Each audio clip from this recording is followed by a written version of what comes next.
Now to the ongoing soap opera drama that we call Brexit. Just when you thought the UK was close to striking a big trade deal with the EU, coronavirus steps in and says, hey, not so fast. Joining us now from Kent, England is Bloomberg's Brexit editor, Edward Evans, with all of the details. Ed, in your latest Brexit newsletter, you report that in private, officials had been growing increasingly confident we'd get a trade deal by as soon as early next week. The key word there is had. So bring us up to speed. Tell us what's happening.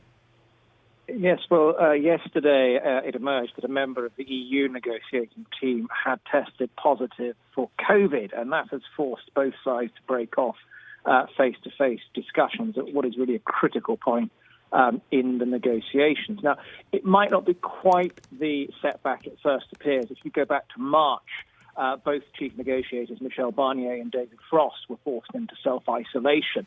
But of course, back then there were 9 months of the transition period to go. Now we've just got 41 days to go till Britain's final departure from the EU single market. So this adds an extra element of risk to the process at really a very, very delicate time.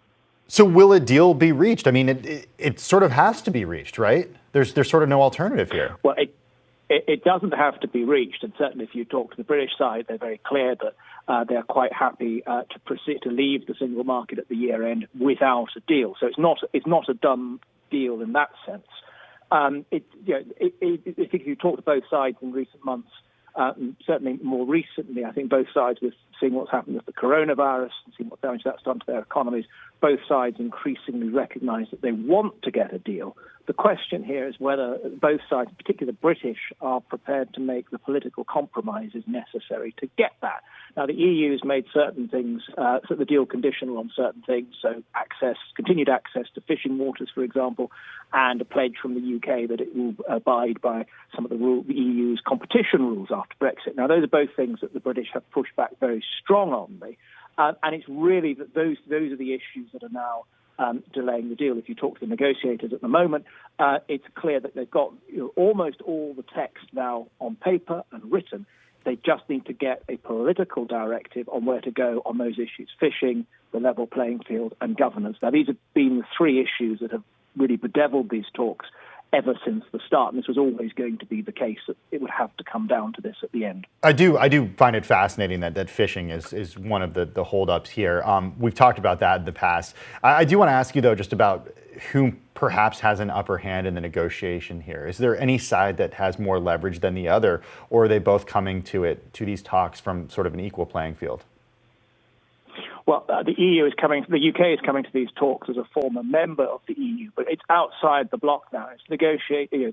The EU's made the point that the UK is a market of just 60 million people negotiating against a market of 450 million people. So they are both very different sizes. And the EU has been very clear that the way it has structured the talks and the way that it is taking each point in order, it's done that in a way to absolutely maximise its leverage. So fishing is something that the Brits actually have the upper hand on, because if Britain leaves without a deal, French fishing boats just won't have access to British waters. But because it's put at the very end of the queue, the EU is using it as essentially a negotiating leverage. So the Brits would have to make concessions in other areas before they get to fishing. So it would stop the Brits essentially using fishing as leverage in the negotiations.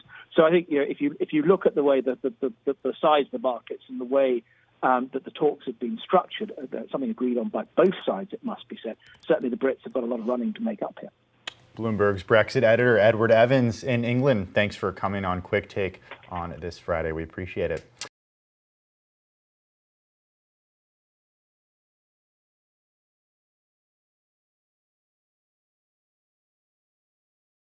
The biggest stories the moment they happen from around the globe. Subscribe to Bloomberg Quick Take now for insight in an instant.